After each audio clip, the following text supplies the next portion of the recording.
Muchas gracias. Buenas tardes a todos. Quiero primero que nada agradecer al Ministerio de Cultura por extenderme pues la invitación a ser parte de este primer seminario internacional de paisajes culturales. Y en particular, pues quiero reconocer el trabajo incansable de Carlos del Cairo, de Mónica Orduña y pues de las otras personas encargadas en hacer que este seminario sea una realidad. Muchas gracias por invitarme a compartir mi trabajo con ustedes. Hasta ahora en el seminario hemos hablado de pues, metas, metodologías para el manejo de contextos históricos y culturales como Cartagena, como acabamos de escuchar en Río de Janeiro, los paisajes en Italia. Cartagena en particular, por ejemplo, es un patrimonio fortificado de gran importancia histórica que se encuentra dentro de una comunidad viva y activa, lo mismo del caso de Río de Janeiro que estábamos discutiendo ahora. También hemos hablado de ejemplos similares desde la historia, desde la arqueología, que nos ilustran la diversidad de prácticas y las riquezas del patrimonio marítimo y costero que trabajamos. En mi presentación quiero tomar una postura más amplia desde la arqueología de paisajes y desde el concepto de cultura marítima para que pensemos en lo que implica el título mismo de este seminario, Paisajes que construyen paisajes, para invitarnos a pensar en que la gente han domesticado espacios, en que la gente ha domesticado los espacios en los que estamos pensando, en los que estamos trabajando y cómo esas perspectivas han construido paisajes.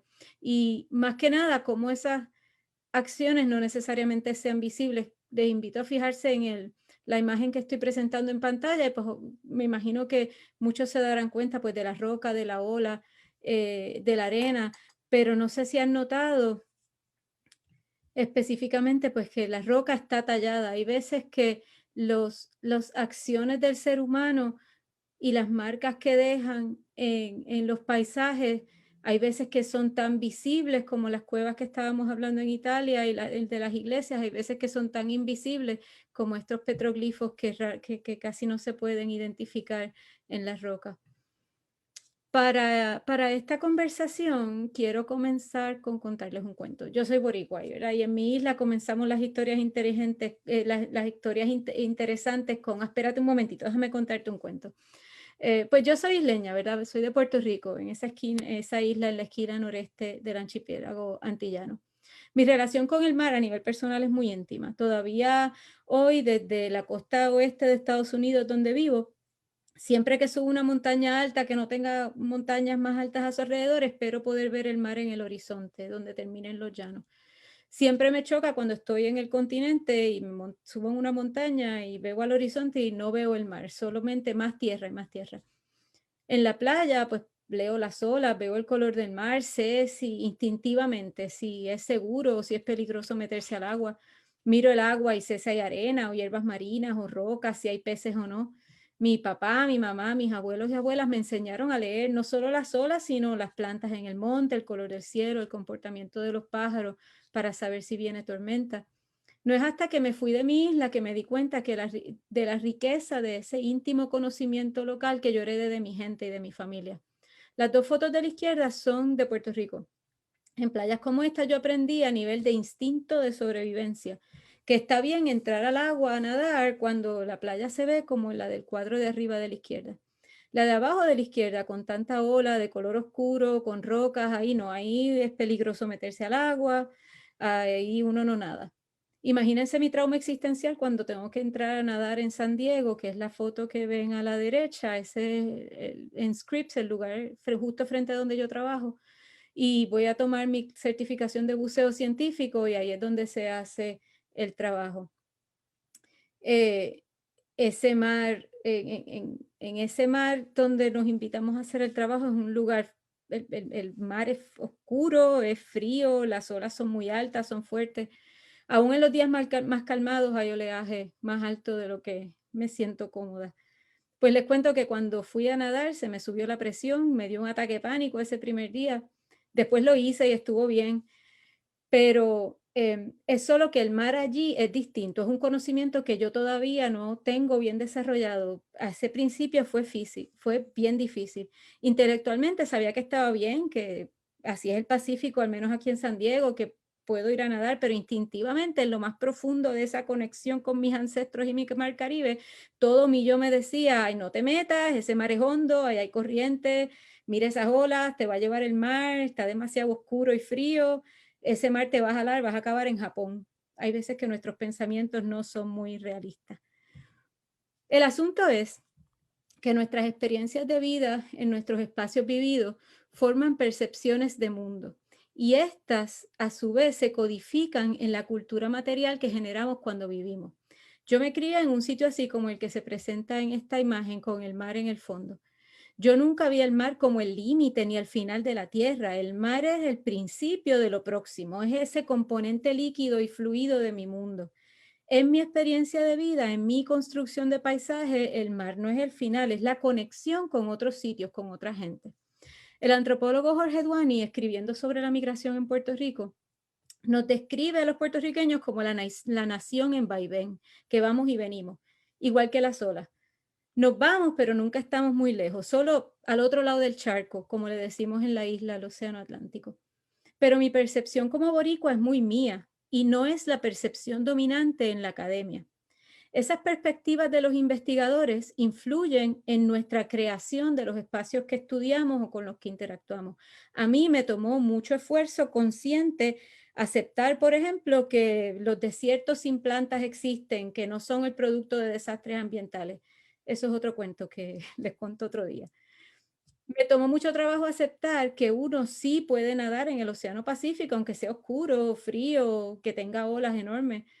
Pero yo reconocí en ese proceso que mis perspectivas son producto de mi experiencia e hice un esfuerzo consciente para ajustarla. En la academia, eso no necesariamente sea común y vemos a menudo que se impone como realidad absoluta esas perspectivas terrestres sobre las perspectivas de otras experiencias. En este seminario hablamos de paisaje. Es importante reconocer que paisaje y geomorfología no es lo mismo. La geomorfología se refiere a las características físicas de un lugar, su topografía, sus sedimentos, su geología, la distribución y tipos de cuerpos de agua. El paisaje, por otro lado, es específicamente la percepción humana de esa geomorfología, de esa construcción biótica de los espacios. El concepto paisaje se origina desde la pintura artística y como práctica, ¿verdad? Sale del arte y de ahí se extiende a otras áreas desde finales del siglo XIX, principios del siglo XX. El paisaje es visto como es una idealización vista a través de los ojos humanos. Es como esa pregunta de la filosofía, si se cae un árbol en el bosque hace ruido y no importa qué contestación tú le des, la respuesta siempre acaba siendo, ¿y cómo tú sabes si tú no estabas allí? No hay paisajes sin gente. Las sociedades definen los espacios, acumulan y transfieren conocimientos sobre los lugares. Construimos idealizaciones de cómo esos espacios deberían ser, arreglamos plantas, reforestamos bosques, tragamos ríos, restauramos manglares para construir los espacios que estén a tono con nuestras ideas. Esas percepciones filtran nuestras decisiones inconscientes. Cuando interactuamos con espacios, traemos nuestras experiencias a geomorfologías que posiblemente sean desconocidas. Bien conocemos los ejemplos históricos de los colonizadores en el siglo XVI y XVII, describiendo los paisajes fantásticos de las Américas y podemos explicar sus impresiones y su falta, sabiendo que ellos se enfrentaban a un mundo que les era totalmente ajeno. Pero lo mismo pasa todavía. La arqueología como disciplina y sus primas cercanas, las disciplinas que manejan el patrimonio cultural y la historia, son el producto intelectual de instituciones colonizadoras con raíces sólidas en la academia occidental.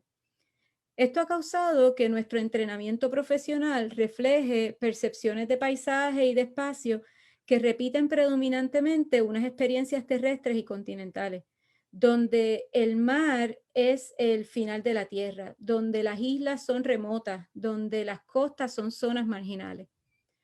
Los discursos dominantes desde paisajes terrestres han construido una percepción en que los paisajes líquidos y fluidos son áreas exóticas y remotas. Vamos a invertir esta idea en un momento.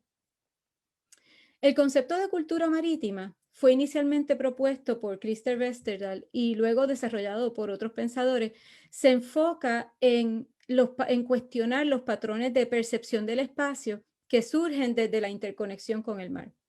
Ese concepto Peter Hay lo llama maritimidad o en inglés maritimeness. La relación, y habla de esa relación conceptual que existe entre la gente con sus espacios vividos, y el concepto de maritimidad habla específicamente sobre los contextos marítimos. Otros autores como Hayward, McCall, Baldacchino han estado trabajando de forma más reciente otros conceptos como la idea del acuapélago o la nisología como alternativas conceptuales a esas percepciones tradicionales de paisajes terrestres. Hayward define el acuapélago como una unidad social, esa unidad social que existe en una localización donde los espacios acuáticos entre y alrededor de islas son utilizados y navegados de manera fundamentalmente interconectada y esencial para la habitación y para el sentido de pertenencia y de identidad del grupo que lo habita. Estos conceptos nos invitan a mirar los patrones de cultura material en contextos marítimos más allá de sitios individuales, sino desde la complejidad de los territorios. De esa forma, un puerto no es solamente un puerto, como explica Amelia Polonia en un artículo que escribió sobre ese tema. El puerto es la interconexión entre espacios interiores de tierra adentro y los espacios exteriores del mar hacia afuera. Y esos espacios están dentro de redes de intercambio y de conexión social. Hay puertos importantes y hay puertos secundarios y terciarios que lo apoyan, y todos estos necesitan apoyo de otras cosas: astilleros, embarcaderos, bosques para madera, gente con conocimiento especializado en mares y en tecnología náutica, gente que obtengan y produzcan y traigan comida, gente que hagan sogas y telas, manejo de los bienes que llegan al puerto, de su distribución. Las zonas construidas necesitan mantenimiento, la gente necesita cuidado médico. Los mares y los océanos son altamente ricos y las áreas de pesca y de recursos se dividen en territorios igual que en tierra. Esas divisiones territoriales hay que protegerlas. Hay caminos y rutas que unen todos estos procesos, tanto en tierra como en mar. Todos esos elementos no son familiares en periodos históricos y hemos estado hablando de ello toda esta semana, durante este seminario. Pero esos procesos son igual de ciertos y relevantes en contextos prehistóricos y en el presente.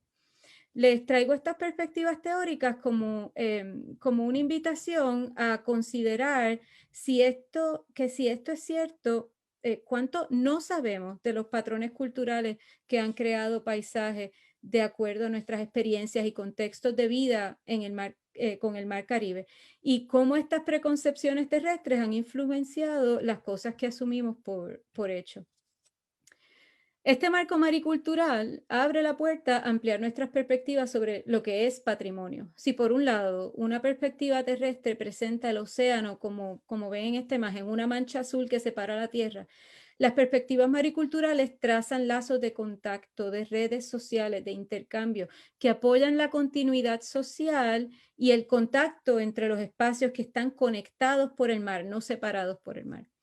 Esto permite enmarcar lo que esperamos ver y a cuestionar las cosas que asumimos por hecho. Por ejemplo, los fuertes de Cartagena son lo único en este paisaje cultural, lo son los barcos hundidos. Si existe Cartagena de Indias, es evidencia clara de la presencia de prácticas de cultura marítima. ¿Qué más debe estar ahí que no hemos visto porque no lo estamos buscando? Como en la imagen que les presentaba de la piedra al principio de mi presentación. ¿Qué está ahí que no hemos visto? Les comparto mis experiencias en este repensar desde mi esquinita en el noreste de Puerto Rico, del Caribe, allá en Puerto Rico, a través de 3 puntos principales: la profundidad temporal de las prácticas mariculturales, la visibilidad de la cultura material en contextos de cultura marítima y la preservación y continuidad de esas tradiciones en el presente. Vivir cerca de las costas y en zonas tropicales hace sentido. Hay mucha diversidad de recursos. Es más fácil moverse por agua que por tierra.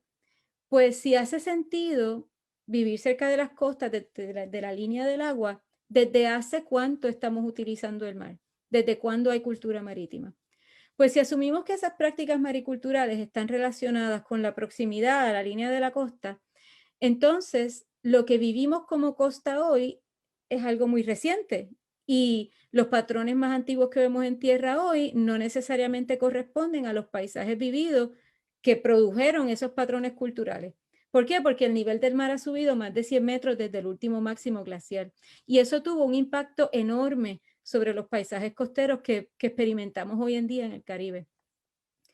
Este mapa marca en amarillo los terrenos del Mar Caribe que hoy en día están entre 0 y 100 metros de agua, de profundidad, y que potencialmente fueron tierra seca en algún momento en el pasado no tan lejano. Estos puntos marcan la distribución de algunos de los sitios que conocemos que datan entre 10 y más de 13.000 años de antigüedad. Si el mar estaba donde está marcado en azul hace 15.000 años aproximadamente, todos estos sitios estaban bien lejos de las líneas de la costa, incluyendo Taimatime en Venezuela.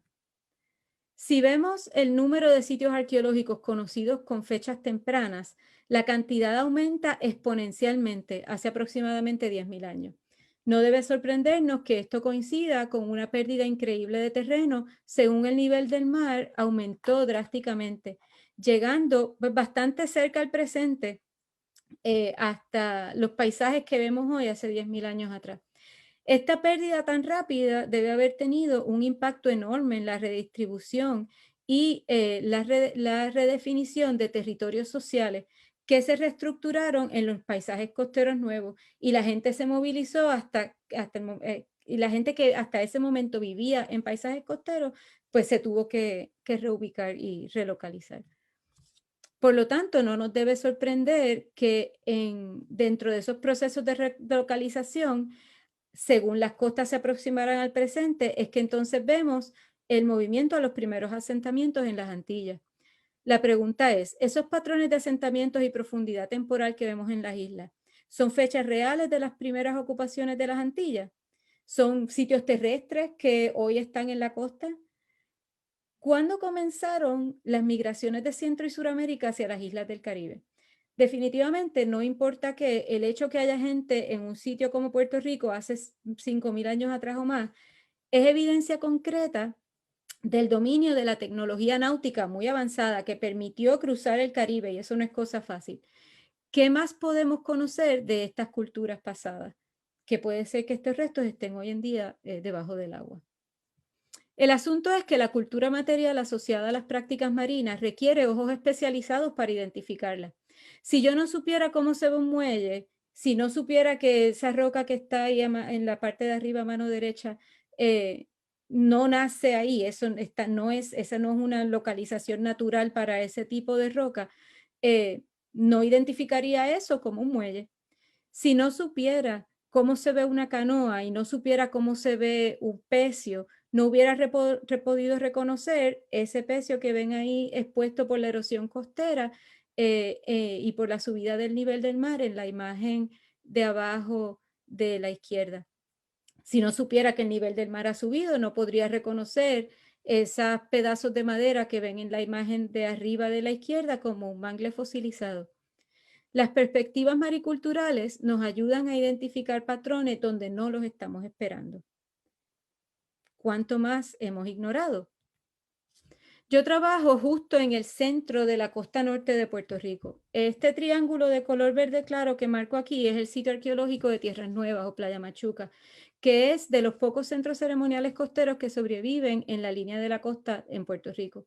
Al otro lado del río, al otro lado de la boca del río, se encuentra el sitio Boca. Hasta el momento, cada sitio se ha visto como un punto individual. Pero si pensamos que un sitio ceremonial puede también pensarse como un lugar administrativo, y dado su localización, que claramente favorece una relación con el mar y el río, ¿es este lugar un puerto preeuropeo? Si es así, ¿qué otros elementos de cultura marítima podría haber en este paisaje? Esto nos invitó a mirar los datos remotos del LiDAR, y hasta ahora hemos encontrado lo que parecen ser unos elementos muy interesantes que parecen contextualizar al sitio ceremonial, que lo ven hacia el lado izquierdo de la pantalla, con otras anomalías y que también están asociados con materiales culturales que están marcados como puntos blancos. ¿Acaso tenemos más de un puerto en el lado derecho de la pantalla? ¿Hay algún otro patrón? Pues no solo eso, si miramos aún más lejos, Todos los puntos verdes que ven marcados aquí son sitios arqueológicos costeros conocidos. Estos puntos rojos son centros ceremoniales. Estas áreas marcadas en blanco son áreas residenciales y las marcadas en azul son áreas con los petroglifos, como lo que les enseñé al principio de la pantalla, que están hoy en día en la línea del agua. Para poder entender estos patrones precolombinos, necesito una perspectiva marítima. Para poder entender qué esto significa, necesito esa mariculturalidad que les hablaba hace un poquito. Desde una perspectiva temporal, ya en vez de horizontal, vámonos a temporal, estos patrones son muy antiguos. Las intervenciones arqueológicas muestran que este paisaje ha estado habitado desde hace más de 5.000 años. Desde el sitio Angostura, marcado en naranja y al centro, y los otros sitios arcaicos marcados en amarillo. Luego, decenas de sitios preeuropeos distribuidos en los llanos y las lomas a lo largo de la costa. Este paisaje estuvo densamente habitado a través de la historia antes de la invasión europea. Esa sangrienta conquista también comenzó en este río cuando en 1508 Juan Ponce de León intentó establecer su primer asentamiento en la boca del río, lo cual comenzó pues el proceso de explotación de la gente originaria y luego de la gente secuestrada desde África para la explotación del oro y de la minería y para la agricultura. La colonización continuó luego, unos pocos años después, con la fundación de la ermita de Manatí en el siglo XVII. Posteriormente, la intensificación de la esclavización de los descendientes originarios y africanos para la producción de caña de azúcar impactó todo el paisaje, y no solo la caña de azúcar, luego también otras industrias modernas. Los descendientes de todos esos procesos sociales, históricos, humanos de más de 5.000 años de antigüedad ocupan todavía estos paisajes. Las comunidades, debido a los procesos políticos y de colonización, se sienten desconectadas de ese contexto ancestral, pero son los habitantes de son los descendientes directos y los habitantes de todas estas historias. Ellos han heredado todas estas historias, ocupan los mismos paisajes, utilizan los mismos ecosistemas costeros, han aprendido los mismos elementos geomorfológicos, han heredado un espacio domesticado. Este lazo de identidad permite entrelazar el pasado con el presente y el futuro mediante la creación de las estructuras transversales que tanto hemos hablado durante estos últimos 3 días para la gobernanza del patrimonio. Y es esta relación que estamos trabajando con mi proyecto Dunas para inspirar la acción climática y la protección del patrimonio desde las comunidades. Esas relaciones transversales, el poder que tiene construir esas relaciones transversales, permiten no solo respetar a las comunidades y pues ayudarlas a reconocer y a proteger su propio patrimonio, sino a reconocer la sabiduría local que puede enriquecer proyectos de mitigación que vienen ya desde las agencias, el manejo de las agencias. Por ejemplo, esta perspectiva que nos comparte uno de los líderes comunitarios que lleva décadas trabajando en la restauración de arrecifes de coral, en relación a una propuesta que hay para construir elementos rígidos para mitigar el impacto de la subida del nivel del mar y reducir la erosión costera. El señor, aquí con mi estudiante Mariela Declet, nos decía que construir las estructuras artificiales como son los rompeolas y los muros solo van a causar que el colapso de todo el trabajo que ellos llevan haciendo desde hace tantos años para proteger los arrecifes de coral. El cambio climático amenaza el patrimonio tangible e intangible. O sea, ese conocimiento que nos compartió el líder comunitario es parte de ese patrimonio tangible que ocupa, que habita estos espacios costeros y estos paisajes que estamos tratando de proteger. Y los amenaza porque la subida del nivel del mar y los cambios que estamos presenciando relacionados al cambio climático, como estamos viviendo ahora mismo con los impactos de los huracanes Zeta y Iota, amenaza a las comunidades y amenaza esa continuidad que ha sobrevivido hasta el presente. En esta imagen les presento el impacto que tuvo el huracán María sobre el paisaje que les presentaba ahorita el sitio arqueológico de Playa Machuca y Tierras Nuevas.